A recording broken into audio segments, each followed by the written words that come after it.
Amahoro y'Imana wowe dukurikiye uri mu bice bigiye bitandukanye. Amahoro y'Imana weho umeze neza, amahoro y'Imana utameze neza. Umugisha w'Imana nubane namwe mwese mudukurikiye. Nk'ibisanzwe amazina yanjye ni Nshimiyimana Theogene. Ku bantu badukurikiye, ari abantu benshi njya nkunda kuvuga kino kintu. Mwagiye munkurikira ku ma YouTube channel agiye atandukanye. Ari ikinyamakuru nabanje gukorera cyitwa SG Media Salvation Group. Aho ngaho mwajyaga mwumva ijwi ryanjye cyangwa se mukumvamo izina ryanjye, bamwe na bamwe mukabonaho nimero yanjye ya telefone, mukanyandikira, mukifuza ko mbahuza n'umukozi w'Imana wabasengera. Mwe mwese ndacyabazirikana kandi ndabazi. Hari n'abandi mwagiye mudukurikirana kuri YouTube channel yitwa Getsimani, namwe ndabazi. Uyu munsi rero cyangwa se muri iyi minsi SG Media ntitukiri kumwe nayo, ntabwo tukiyikorera. Getsimani TV nayo ntabwo tukiyikorera, ndakiye kubanza hari tanakibaho. Uyu munsi rero twafunguye uru rubuga rwitwa Zirikana TV. Zirikana TV niyo YouTube channel ndi gukoreraho muri iyi minsi, cyangwa se nzakora ibihe byose. Rero nimba wajya kudukurikira utarakanda subscribe, ndagushishikariza kuza gukanda subscribe, ukajya ukora na like, share ndetse na comment. Wenda reka mere kuri iki ngiki. Iyo ukanze subscribe ubu dushyigikiye mu by'ukuri, ubu uri umwe mu baterankunga bacu, uko tuzadusohora video dushizeho ukaba uzajya uyireba. Iyo ukoze like ivuga yuko ibintu byacu wabikunze. Iyo sharinze noneho nakarusho. Ndetse iyo uteye comment, muri comment ushobora gushiramo ibyo ibyo twenda twakoze amakosa tukaba twayakosora. Stop. Rero iyi niyo wanditse comment icyo kintu ndimo mbabwira, comment zidufasha kumenya ibyo twakosora cyangwa se n'ibyo twakongeramo, cyangwa se wenda nimba twabwirije ubutumwa bwiza ukumva kwikiriza ngamena nta kintu bitwaye, kandi ari n'irindi kosa twakoze naryo watugira inama ukaduhugura nta kintu bitwaye. Umuririmbyi naririmbye ngo kubana kwiza barahugurana ngo be kugwa mu cyaha, ahubwo babona iki? Babona amahoro. Ngo umwuka ahamagara abo mu isi yose ngo babishyo rimwe n'umwungeri abe umwe. Nicyo kintu ngushishikaye, nicyo kintu nkwifuriza, nanjye nicyo nifuriza. Nifuza ko umwuka rero yaduhamagara tukaba ishyo rimwe, tukaragirwa n'umwungeri umwe. Imana yacu itugirire neza cyane. Tugiye gutangira dusenga Imana rero. Mu by'ukuri cyo nkwifuriza nyine were kuranga, were kunkurikirana cyane ngo ndebe mu maso ko nsenga, ahubwo nawe wakwegeka urugi rw'umutima wawe, ubundi tugasenga Imana kugira ngo tubashe kumva ijambo ry'Imana. Imana yacu itugirire neza cyane. Mana Data wa twese, Imana n'Umwana n'Umwuka wera, ndagushimiye ndaguhimbaje, ngushimiye kuri Imana, ngushimiye ko Data wa twese ugira neza bugacya bukira. Mu izina ryawe Yesu Kristo watugiriye neza, turakubona ku manywa, turakubona n'ijoro, turakubona mu gicamunsi, turakubona isaha ku isaha, turakubona umunota ku munota, turakubona ndetse n'isegonda ku isegonda, turakubona. Uri Imana yacu bwite rero, uri Imana igitwitaho. Mana tugushimiye ko tugeze dutererana mu izina ryawe Yesu Kristo. Ndagushimiye kuri Imana iri hagati muri twebwe. Rero Data, tugiye kumva ijambo ryawe, nyemera imitima igiye kumva ijambo ryawe. Uwiteka uturinde kumvanganwa, urinde amatwi imitima yacu, gere guca mu gutwi ngo ryunguke mu kundi, ahubwo rishora imizi mu mitima yacu. Urakoze kuri Imana yumva gusenga mu izina ryawe Yesu, amen. Tugiye kuganira ku ijambo ry'Imana dusanga mu Byakozwe n'Intumwa, ni ibice 12. Turasoma ijambo ry'Imana mu Byakozwe n'Intumwa ibice 10 ku murongo wa 34. Havuze ngo iki? Petero aterura amagambo ati, nukuri menye yuko Imana itarobanura ku butoni. 3:5 havuze ngo iki? Ahubwo mu mahanga yose uyubaha agakora ibyo gukiranuka iramwemera. Amen. Haleluya. Petero aterura amagambo agira ati, menye yuko mu mahanga yose uyubaha agakora ibyo gukiranuka uwo nguwo iramwemera. Imana yacu tugire neza cyane. Mu bantu mwese mudukurikiye hari abantu mujye mwibaza, mukibaza byinshi ku ijambo ry'Imana, mukibaza byinshi ku buhanuzi, mukibaza byinshi ku bavugabutumwa, ariko ndagira ngo ubwire ngo Petero yateruye aya magambo avuga ngo menye neza yuko amahanga yose uyubaha agakora ibyo, menye neza ko Imana yacu itarobanura ku butoni, uyubaha agakora ibyo gukiranuka uwo wese iramwemera. Bivuze iki? Nawe Imana iragukunda, ntabwo Imana yacu ijya irobanura ku butoni. Wowe wibaza ngo ese ngewe nasenze Imana ninsubiza ni kube nuko igihe cyawe kitaragera. Isaha y'Imana nigera ku buzima bwawe, ntabwo Imana izatinda kugutabara, ntabwo Imana izatinda kugusubiza, ahubwo intambara unyuramo, ibyo uri kubona uyu munsi biri kukubaho, nuko isaha itaragera, nuko igihe cyawe kitaragera cyo gutabarwa. Ndashaka guhumuriza abarira muri iyi minsi, wirira ngo Imana yarakwibagiwe, wirira ngo ntabwo uri gusubizwa. Ndabizi Imana yaragusezeranije, warasenze mu butayu bugiye butandukanye, wasengeye za Samatare, za Samuduha, urasenga Imana za Kanyarira, ndetse bamwe baterera za Fumbwe, ariko Imana ntiyahita igusubirizaho. Nuko Imana yacu itajyihutiraho, Imana yacu tugire neza cyane, ntabwo Imana igihutiraho, nta nubwo Imana yita mu gusenga kwawe cyane. Oya, ntabwo Imana ibyo bireba, ahubwo Imana icyo yitaho, yita ku ijambo yavuze, yita ku isezerano yagusezeranije. Icyo cyonyine nicyo Imana yacu irebaho. Kandi Imana agira ngo ubwire ngo irinde ijambo ikarinda n'uwo yaribwiye. Mu mahanga yose menye yuko uyuba agakora ibyo gukiranuka uwo nguwo Imana iramwemera. Ntabwo Imana ijya irobanura ku butoni, ntabwo Imana ijya ijya ruswa. Ndagira ngo ubwire ngo uyu munsi icyo usabwa ni iki? Ihana ibyaha byawe, ureke ikibi n'igisa nacyo, wature Yesu akugirire neza. Kati Simani, urabona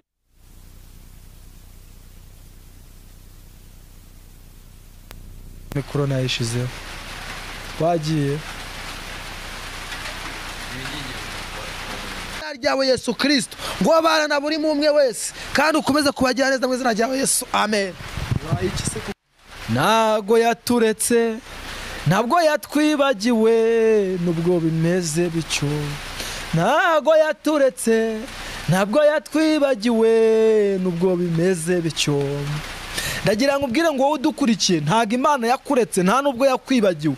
Ari ndimo mvuga ngo watereye imisozi myinshi wumva ko Imana yakuretse, ariko Petero aterura amagambo agira ati menye neza ko Imana yacu itarobanura ku butoni, ahubwo mu mahanga yose uyubaha uwo nguwo agakora icyo gukiranuka, agakora ibyo gukiranuka, uwo nguwo Imana iramwemera.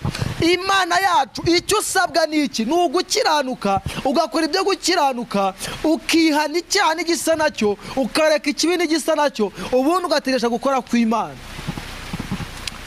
Umuntu wigeze avuga ngo wasenze Imana ubura iki? Ese ubundi Imana wayiburanye iki? Uyu munsi niba ukibasha no gusenga bigakunda, ubundi Imana wayiburanye iki? Imana yatanze amahoro mu gihugu cyacu cy'u Rwanda, Imana itanga umutekano, Imana ndayishimiye. Wenda sinarindi, ariko iyo numvisha amateka numva byari ibintu bikomeye cyane. Ariko uyu munsi turashima Imana na Mwuka Wera, turashima Imana ko yaduhaye Mwuka Wera, turashima Imana ko yatanze umwana wa Yesu Kristo, turashima Imana ko yaduhaye n'umukuru w'igihugu. Ibyo tubishimira Imana. Nawe uzatwumva wabishimira Imana. Ni iki gituma udashima Imana? Ko Imana yacu itarobanura ku butoni, ko mu mahanga yose uyubashye agakora ibyo gukiranuka uwo nguwo imwemera. Umugabo witwa Yobu wigeze avuga ijambo rikomeye cyane, aravuga ngo sinzigera nikuraho ubunyangamugayo, sinzigera ndeka kuba inyangamugayo. Wabaye inyangamugayo ku musozi utuyeho, wabaye inyangamugayo muri karitsiye utuyemo, wabaye inyangamugayo mu bo mukorana, wabaye inyangamugayo mu bo musengana, wabaye inyangamugayo mu bo mugendana. Imana yacu ishimwe cyane. Mu mahanga yose ukora ibyo gukiranuka uwo nguwo Imana iramwemera. Imana yacu tugire neza cyane. nta kintu kizatuma imana yacu idabasha gusoza isezerano imana yakubwiye. Nta kintu kizatuma imana itarisoza. Icyambere nuko ukora ibyo gukiranuka, nkakora ibyo gukiranuka, nkabana n'Imana neza, tukabana n'Imana neza. Imana yacu ishimwe cyane kandi ihabwa icyubahiro. Ndagira mvugane nawe uri kunyumva, umaze igihe wijujuta, umaze igihe wivovota. Umuhandi Theo yigeze avuga ijambo rikomeye cyane, aravuga ngo ese nugamburura mu makuba gukomera kwawe kurihe? Nugamburura mu makuba gukomera kwawe kurihe? Dore urugondo wacitse ururondogoro, wararondogoye uragamburura ureba, Imana yarambwiye none reka nkubwira ngo hagarara mu kibazo cyawe, ushika mutuze, nukuka umutima, kuko mbonye Imana iza ku buzima bwawe. Dore marayika, Imana ikohereje marayika ku buzima bwawe. Mbonye marayika kuzani. Imana itugirira neza cyane. Ahubwo Imana iraza ikakubura, igasanga wibereye mu gahuge, ariko ndumva ijwi rimbwira ngo va mu gahuge, Imana ikugirire neza cyane. Ako gahuge urimo, ako gahuge umazemo iminsi, ntago Imana yigeze ikureka. Ijisho ry'Uwiteka rikuriho, ijisho ry'Uwiteka rikuriho, ariko ngo n'igitsure cy'Uwiteka kiri ku nkozi z'ibibi. Ndagira ngo ubwire ngo ibyo byose bikuriho, ariko nuko marayika w'Uwiteka Imana ari kuza akakubura. Imana irababaye, Imana ifite agahinda. Yesu ararira, ararizwa n'abantu be yaremye, ararizwa n'abantu yitangiye. Wavuye mu gahuge, Imana ikakugirira neza. Kwa Petero ni intumwa y'Imana twemera, yivugije menye. Reka nkubwire iri jambo ritindeho cyane, menye neza ko Imana yacu atarobanura ku butoni. Ntago Imana igira obanura ku butoni. Hagarara Yesu akugirire neza. Guma kuri uwo munzani uriho, ni marayika uri kugupima. Nudigadiga ntago ibiro byawe biri bugaragare. Hagarara ku munzani. Imana yigeze imbwira ngo hari abantu igiye gupima, irambwira ngo mbabwire ngo ije gupima. Ahubwo muri iri pimwa uhagaze ute? Ko Imana ije gupima uhagaze ute? Marayika aje gupima. Ese uri mu biki? Wahagaze ku munzani neza? Wavuye mu gahuge? Umva mwene data, umva mushiki wanjye, umva mama, umva nawe papa, umva mukuru wanjye, hagarara neza ku munzani upimwe, kuko uyu ni umunzani uriho. Hari abantu Imana ize gupima, ariko ndabona banga gupima. Ese kuri guhunga umunzani kandi amaherezo akaba ari ugupimwa? Wahagaze ku munzani, wahagaze neza ugapima. Imana yacu itugirire neza cyane. Ndagira ngo ahantu hatinde, ahantu humve neza. Mu bantu Imana ishaka kugirira neza nawe urimo, ariko icyo usabwa ni ukuva mu gahuge, ugacika ururondogoro, ukava mu magambo. Imana yacu itugirire neza cyane. Garuka ku rufatiro.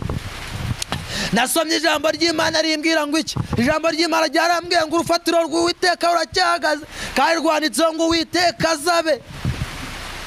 Imana yacu itugirire neza cyane. Ese wagarutse ku rufatiro, ku Uwiteka azabe, Imana ikakugirira neza.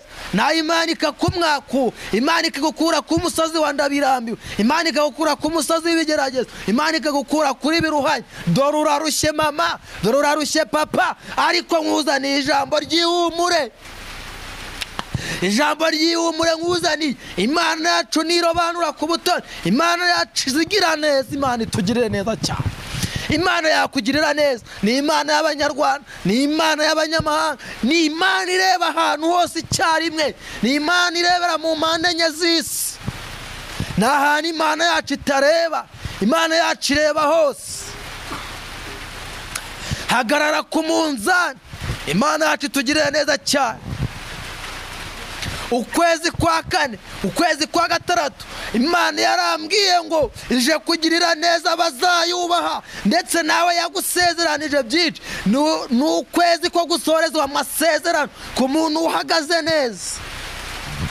abantu benshi mwanze gusenga Imana, mwasubiye inyuma, musubira inyuma, mujya mu bitanezeza Imana, ngo insengero zarafunzwe, ngo ntago umuntu babona, ngo abahanuzi ntibakibabona, ngo abahanuzi baraguye. Ndagira ngo nkubwire ngo hari ibihumbi 7 bitarapfukamira Bayali. Mwihishe ijisho ry'umwana w'umuntu, ariko ijisho ry'Imana riri kukureba. Ijisho ry'Imana riri kukureba mwene data. Garukira aho ngaho, garukira aho ugeze. Imana yacu tugirire neza cyane. Ndashoje. Waba ufashe umwanzuro, waba ushaka kugirirwa neza n'Imana, waba ushaka ko Imana ikugirira neza, waba ushaka guhembuka yaba mu buryo bw'umwuka ndetse n'uburyo bw'umubiri, ushaka kugirirwa neza n'Imana, ushaka kugirirwa neza n'Imana, zamura ikiganza cyawe dusenge, zamura ikiganza cyawe dusenge. Mbonye Imana ikiza abarwayi, mbonye Imana ikiza abarwayi, mbonye Imana ikura abantu mu nzu z'imbohe, mbonye Imana igukura mu nzu y'imbohe, mbonye Imana igukuye mu nzu y'imbohe. Zamura ikiganza cyawe dusenga n'Imana. Nshaka kugusengera, nshaka kugusengera uyu mwanya Mana, mu izina ryawe Yesu Kristo, nsengeye umuntu uzamuye ikiganza, nsengeye uyu muntu wasubiye inyuma, nsengeye uyu muntu ndamusengeye mwiza. Mbonye marayika avura kanseri, mbonye marayika avura imigongo, mbonye marayika avura indwara z'umutwe, wowe ufite umutwe ukuzengereza, wowe ufite umutwe udakira, mbonye marayika kuvuye, mbonye marayika kuvuye, mbonye marayika kuvuye, mbonye marayika kuvuye, mbonye marayika avura, mbonye marayika avura. Nawe ufite indwara zo mu birenge, ibi birenge marayika arabivuye. Marayika w'Imana aramanutse, marayika w'Imana aramanutse ku buzima bwawe, marayika w'Imana aramanutse ku buzima bwawe mama, marayika w'Imana aramanutse ku buzima bwawe papa, marayika w'Imana aramanutse ku buzima bwawe, marayika w'Imana aramanutse ku buzima bwawe. Imana yacu ishimwe kandi Imana yacu ihabwa icyubahiro. Ndimo nsenga numvishijwe, numvisha Imana imbwira ko hari abantu igiye kugirira neza. Imana igiye kugirira neza umuntu wumvishe ijwi ryayo. Imana igiye kugirira neza umuntu utinangiye umutima. Mbonye Imana itanga akazi muri iri sengesho nasengaga. Kandi ikindi nagiye kubona mbona hari abantu bari kubohorwa, kuko nabonaga hari iminyururu yari iboshye abantu, ariko marayika w'Uwiteka Imana arambwira ngo arababohoye. Rero wewe warubashywe n'ubukene, warubashywe n'inzitizi zitandukanye, ariko marayika w'Uwiteka arakubohoye. Imana itugirire neza cyane. Rero niba ugize kwizera ukaba wakiriye kubohorwa, akira kubohoka mu izina rya Yesu. Ni Imana ikubohoye, ntabwo ari njye nkubohoye. Imana yacu itugirire neza cyane. Ku bantu Imana ihaye akazi, nzagenda mushima Imana, mbabona mushima Imana. Shima Imana mu nsengero zitandukanye, ku insengero zifunze ntibivuze ko gukora kw'Imana kwahagaze. Hari insengero zisenga, abakatolika barasenga, abadive barasenga, abadeperi barasenga. Muntu w'Imana nta kintu tuzireguza, ntacyo tuzireguza, ahubwo we cunga izamu ryawe, nanjye cunga izamu ryanjye. Imana yacu tugire neza. Ni Theogene umuhungu wanyu mwari kumwe. Imana ibahe umugisha. Shalom.